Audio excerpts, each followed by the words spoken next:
Java পাখি breeding করার ক্ষেত্রে আমরা অনেকেই বিভিন্ন ধরনের সমস্যা পড়ে থাকি। তো আজকের ভিডিওতে জাভা পাখি কিভাবে ব্রিডিং করাবো এবং জাভা পাখি ব্রিডিং করার জন্য আমাদের কি কি বিষয় জানতে হবে সেই বিষয়ে কিন্তু আজকে আলোচনা করে রাখবো। আলোচনা করার পূর্বে অনুরোধ থাকবে, চ্যানেলটি সাবস্ক্রাইব করে না থাকলে সাবস্ক্রাইব করে পাশে থাকার বেল বাটনটি বাজিয়ে দিবেন। আর আপনি যদি অলরেডি সাবস্ক্রাইব থাকেন আপনাকে আন্তরিক ধন্যবাদ। চলো সবাই মিলে ভিডিওটা শুরু করি। জাভা পাখি চমৎকার এবং সুন্দর পাখি। অনেকেরই কিন্তু বাসায় জাভা পাখি থাকে, তার যে ডাকটা এটাও কিন্তু খুবই মধুর। তো জাভা পাখির যখন আমরা ব্রিড করাতে যাবো তার এক নাম্বার হচ্ছে পেয়ারিং করা। একটা প্রপার পেয়ারি পারে একটা প্রপার ব্রিডিং করার জন্য। আর জামা পাখির মেল ফিমেলটাও একটু যদি আপনি একটু খেয়াল না করেন তাহলে কিন্তু ধরা খাওয়া যাবেন। অনেক বিক্রেতা আছে যারা কি করে দুটা মেল কিংবা দুইটা ফিমেল দিয়ে সেটা বলে যে এটা জোড়া, আপনারা নিয়ে যান, ডিম বাচ্চা করবে। পলিসিতে যা দেখেন যে আমাদেরকে আপনার তখন মেসেজ করেন, ফোন করেন যে ভাই আমি এতদিন দুটা পাখি কিনছি, আমার পাখি ডিম দিতেছে না, আমার এতক্ষণ এই হয়েছে ওই হয়েছে, বিভিন্ন রকম প্রবলেম হয়েছে। তাই পাখি কেনার আগে আমাদের একটু জানতে হবে এটার মেল ফিমেলটা। আর সবচেয়ে ভালো যারা হাটে পরিচিত মুখ সেই সমস্ত ভাইদের কাছ থেকে পাখি কিনা। ওই কিছু আপনার বিক্রেতা আসে না যে এক হাটে আসে তো 10 হাটে আসে না, এই ধরনের লোকদের কাছে যদি আপনি পাখি কিনেন তখন কিন্তু প্রতারিত হওয়ার সুযোগটা বেশি থেকে থাকে। তাই আমরা চেষ্টা করব যে এলাকায় যদি কোনো পরিচিত দোকানদার থাকে তার সাথে কথা বলে পাখি কিনা, কিংবা হাটে যারা নিয়মিত আছে তাদের সাথে পাখি কিনা, কিংবা আমার যদি সিনিয়র বড় ভাই থাকে তাদের সাথে কিনা, কিংবা বন্ধুর বন্ধু থাকে তাদের সাথে পাখি কিনে বা তাদের কাছ থেকে পাখি কিনে যাতে একটা প্রপার একটা ব্রিডিং পেয়ার পেয়ে থাকি। তো একটা ব্রিডিং পেয়ার পাওয়ার জন্য যেটা করতে হবে সেটা হচ্ছে, দেখবেন যে জামা পাখির যে মেল ওটা একটু ঠোঁটটা একটু বেশি পিঙ্ক থাকে বা গাঢ় থাকে কালারটা, আর ফিমেলটা হালকা কালার থাকে। এটা হচ্ছে ভিজুয়াল। আর একটা হচ্ছে মেলটা লাফায়, যেটা আপনি হয়তো কোথাও হাটে বাজারে বা কোনো জায়গায় গিয়ে দেখতে পারবেন না, যেটা আপনার ঘরে আনার পরে যখন সে নাকি 6 থেকে 9 মাসের উপরে হয়ে যাবে তখন সে এই লাফালাফিটা বা এই মেটিং কলটা বা এই ব্রিডিং কলটা ডাকে। তাহলে মেল ফিমেল যদি আমরা কনফার্ম করতে পারি তাহলে কিন্তু আমাদের এক পেয়ার জামা পাখি সুন্দরভাবে ব্রিড করবে। আর অবশ্যই অবশ্যই ব্রিডিং পেয়ারটা কিন্তু হেলদি হতে হবে। হেলদি না হলে কিন্তু আপনি প্রপার রেজাল্ট পাবেন না বা ভালো বাচ্চা পাবেন না। অর্থাৎ 9 মাসের উপর হলে যদি আমরা পাখিকে ব্রিড দিই সুন্দর চমৎকার ব্রিড পাবো, এবং সেটা অবশ্যই হেলদি হতে হবে। 2 নাম্বার হচ্ছে হাউজিং, খাঁচা, বাড়ি ঘর, কোথায় থাকবে সে এটার ব্যবস্থা করতে হবে। জামা পাখি কিন্তু ঝাঁক বাইরে থাকতে পছন্দ করে। ওফ, তারা কিন্তু একত্রে থাকলে বেশি ব্রিডটা হয় তাদের। আপনি যদি 3-4 পেয়ার পালেন, যদি সম্ভব হয় বড় একটা খাঁচার মধ্যে দিয়ে দিতে পারেন বা ছেড়ে দিতে পারেন। যদি সিঙ্গেল কেজে করতে পারেন তাহলে কিন্তু কেজগুলোকে লাগাই দিবেন এবং কেজের যে পার্টিশন গুলো সরাই দিবেন, কারণ একে অপরকে দেখবে, ডাকাডাকি পড়বে এবং তাদের মধ্যে এক ধরনের ব্রিডিং মেটিং কল আসবে, ফলশ্রুতিতে দ্রুত ব্রিড করবে। আর জামা পাখির যে খাঁচা এটা কিন্তু এক পেয়ারের জন্য 18 যে খাঁচাটা আছে এটা খুবই ভালো। আর এরপরে যদি আপনি যত বড় দিতে পারেন সেটা অবশ্যই ভালো। চেষ্টা করবেন যে এই সাইজের খাঁচা দেওয়ার জন্য এবং একটা কলোনির আকৃতিতে জামা পাখিকে পালন করতে। 3 নাম্বার হচ্ছে ডায়েট। এই ডায়েটের মধ্যে আসলে আমরা ধরা খেয়ে যাই।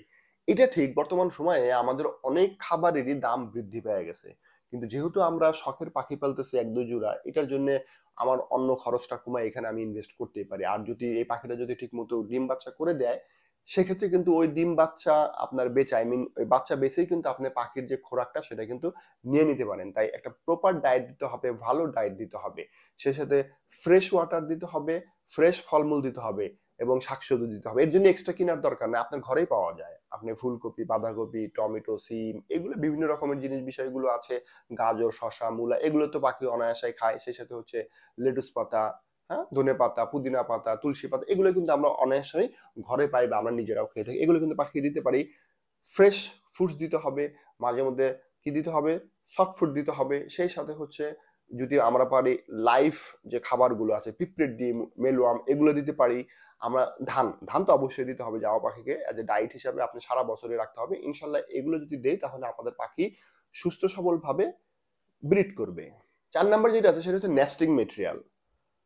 অনেক পাখি আছে নেস্টিং করে না, কিন্তু আবার জামা পাখি হচ্ছে নেস্টিং করা পাখি, অর্থাৎ এই পাখিটা চমৎকার ভাবে নেস্ট করে।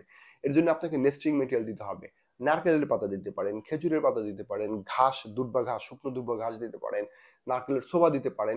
এই বিষয়গুলো কিন্তু পাখির জন্য খুবই ভালো এই ব্রিড করার ক্ষেত্রে, অর্থাৎ নেস্টিং ম্যাটেরিয়াল করে ব্রিড করার ক্ষেত্রে। তো নেস্টিং ম্যাটেরিয়ালটা কিন্তু পাখির জন্য খুবই গুরুত্বপূর্ণ, স্পেশালি এই জাওয়া পাখির জন্য, তা না হলে কিন্তু সমস্যা। সেই সাথে নেস্টিং বক্স, এটা কিন্তু খুবই গুরুত্বপূর্ণ। আপনি হাড়ি দেন বা বক্স দেন, এটা কিন্তু একটা প্রপার সাইজের হতে হবে। ফিন্সের যদি আপনি বক্স দিয়ে দেন বা হাড়ি দিয়ে দেন, ওইটাতে কিন্তু আমাদের জাওয়া পাখি কিন্তু কি করবে না, ব্রিড করবে না। ফলশ্রুতিতে কিন্তু আপনি ওই দোকানদারকে গালাগালি করবেন বা যার কাছে পাখি নিছেন তার কাছে গালাগালি করবেন। এই জন্য আমি সবসময় একটা কথা আপনার সাথে শেয়ার করি যে যে পাখিটা আমি কিনবো বা আমি পালবো তার সম্পর্কে একটু তথ্য জানা দরকার। এর জন্য কিন্তু আমার এই চ্যানেলে হিউজ ভিডিও আছে, চাইলে যে কোনো পাখির ভিডিও আপনি এখানে খুঁজে দেখতে পারেন, আপনারা পেয়ে যাবেন এবং বেসিক তথ্য কিন্তু পেয়ে যাবেন। 5 নম্বরে যেটা, সেটা হচ্ছে লাইটিং এর ব্যবস্থা করা, অর্থাৎ ডে লাইটের একটা নির্দিষ্ট সার্কেল রাখা, কত 12 থেকে 14 ঘন্টা। এটা শীতকাল হোক গরমকাল হোক, এটা আপনাকে একেবারে চক্রাকারে ঘুরতে হবে। এই চক্রাকারে ঘোরার কারণে হবে কি, সে একটা ফিক্সড একটা টাইম পাবে, একটা নির্দিষ্ট সময় পাবে। শীতকালে লাইট জ্বালাই দিবেন, গরমকালে তো আমাদের ডে লাইট এমনি লম্বা থাকে, তাই 12 থেকে 14 ঘন্টা আপনাকে ম্যানেজ করতে হবে এই ডে লাইটের জন্য, তাহলে কিন্তু জামা পাখি চমৎকার এবং সুন্দর ব্রিড করবে। 6 নম্বর হচ্ছে টেম্পারেচার, অর্থাৎ জামা পাখিকে যখন আমরা ব্রিড করাতে যাবো, তার খাঁচা হোক, তার পরিবেশ হোক, তার কলোনির হোক, একটা টেম্পারেচারের মধ্যে রাখতে হবে। সেটা 21 থেকে 29 ডিগ্রির মধ্যে আপনার রাখতে হবে। যদি এক্সট্রিম লেভেলে চলে যায় তাহলে কিন্তু জামা পাখি কি করবে না, কখনোই ব্রিড করবে না। 7 নম্বর হচ্ছে ব্রিডিং সিজন। এমনিতে জামা পাখি সারা বছরই ব্রিড করে, তবে তার জন্য একটু সুইটেবল ব্রিডিং সিজন হচ্ছে একটু গরমকাল, অর্থাৎ এই যে শীতকাল যাচ্ছে না, এই শীতকাল যে যখন নাকি গরমকাল আসবে, একদম ফুল গরম এবং ফুল শীতকালের মাঝখানের যে সময়টা, এটা হচ্ছে তার জন্য চমৎকার একটা ব্রিডিং সিজন। যেরকম এখন কিন্তু জামা পাখির একটা খুবই সুন্দর ব্রিডিং সিজন চলতেছে এবং আগামী জুন জুলাই আসার আগ পর্যন্ত তার কিন্তু চমৎকার একটা ব্রিড আমরা জামা পাখিতে নিতে পারি। তাহলে এই ব্রিডিং সিজনের দিকেও আমাদের বিশেষভাবে নজর দিতে হবে। আর এমনিতে আমরা যদি নির্দিষ্ট তাপমাত্রা তাকে রাখতে পারি, সে সারা বছরই ব্রিড করে থাকে। 8 নাম্বার যেটা, সেটা হচ্ছে মনিটরিং করা, যেটা আমরা একেবারে করতে চাই, অর্থাৎ দেখভাল করা। দেখভাল মনে হইতেছে এখানে আমাদের পাখিটা নিজেরা মারামারি করতেছে কিনা সেটা দেখতে হবে। পাখির ডিমগুলো পেড়ে ডিমগুলো ফেলে দিচ্ছে কিনা, ডিমগুলো নিজেরা খেয়ে ফেলতেছে কিনা, ঠিক মতো নেস্টিং ম্যাটেরিয়াল নিচ্ছে কিনা বা নেস্ট করতেছে কিনা, ঠিক মতো খাচ্ছে কিনা, পাখি অসুস্থ হচ্ছে কিনা, এই বিষয়গুলো কিন্তু আমাদের বিশেষভাবে নজর দিতে হবে। পাখিকে কখন নিজে ডিম খায় এটা কিন্তু আমাদের জানতে হবে। এই জন্য ডেসক্রিপশনের একটা ভিডিও লিঙ্ক দিয়ে দিচ্ছি, সেই সাথে সেই ভিডিওটা দেখতেছেন আই বাটনে, দেখেন আই বাটনে একটা লিঙ্ক চলে আসছে, এই ভিডিওটা দেখে নেবেন। তাহলে কিন্তু পাখি কেন ডিম খায় এটা সম্পর্কে আমরা অনায়াসেই জানতে পারবো। চিক্স ইনকিউবেশন, অর্থাৎ পাখি যখন নাকি ডিম পারবে, ওই ডিমটা কবে আসতেছে সেটা লিখে রাখতে হবে। সেই সাথে আপনি দেখবেন যে জামা পাখির ডিম মূলত 15 থেকে 18 দিনের মধ্যে একটা গ্যাপে কি করে ডিমটা হ্যাচ হয়ে যায়।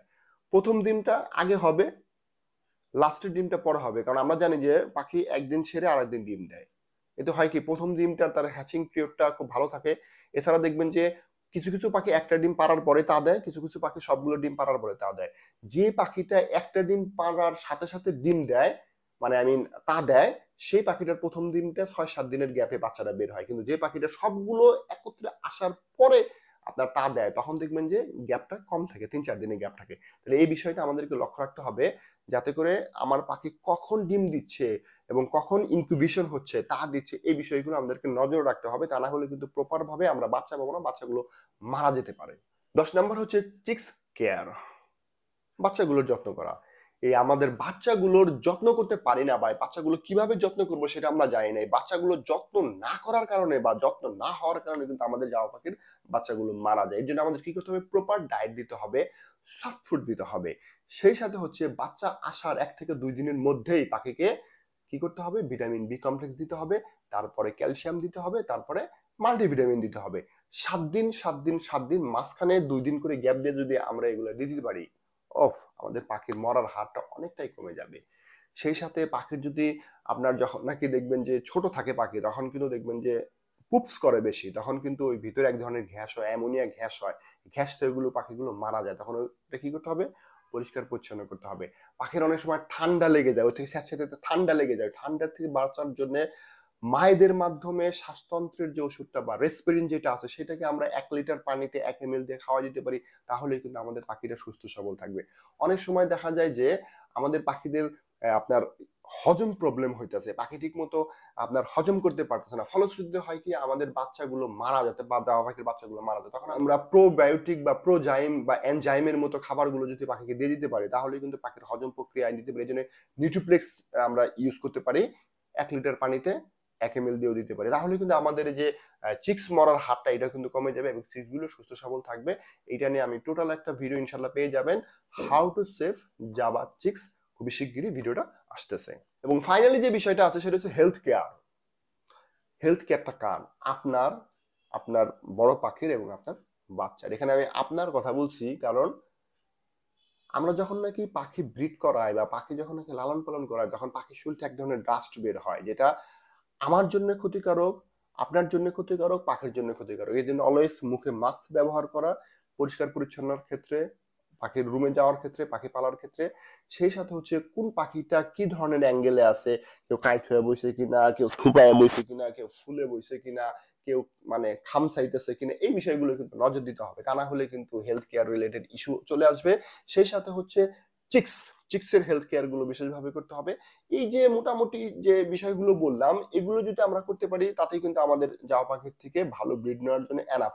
এছাড়া আরো যদি কিছু থেকে থাকে, অবশ্যই অভিজ্ঞ লোক আছেন আপনারা, যদি থেকে থাকে অবশ্যই কমেন্টস করবেন, আমরা ভিডিওতে বানাই দেওয়ার চেষ্টা করব। সেই সাথে অনেকে যারা আছে তারাও দেখতে পারবেন। এতক্ষণ ভিডিও দেখার জন্য ধন্যবাদ। ভিডিও শেয়ার করবেন, লাইক করবেন, চ্যানেল নতুন হয়ে থাকলে সাবস্ক্রাইব করে পাশে থাকা বেল বাটনটি বাজিয়ে দিবেন। চ্যানেল সোশ্যাল মিডিয়া যদি জয়েন না করে থাকেন, ডেসক্রিপশনে লিংক দেওয়া আছে, এখনো জয়েন করে দেখার জন্য। নতুন আরেকটা ভিডিও নিয়ে ততক্ষণ পর্যন্ত সবার পাখি ভালো থাকুক, স্পেশালি জাভা লাভাররা ভালো থাকেন। আসসালামু আলাইকুম।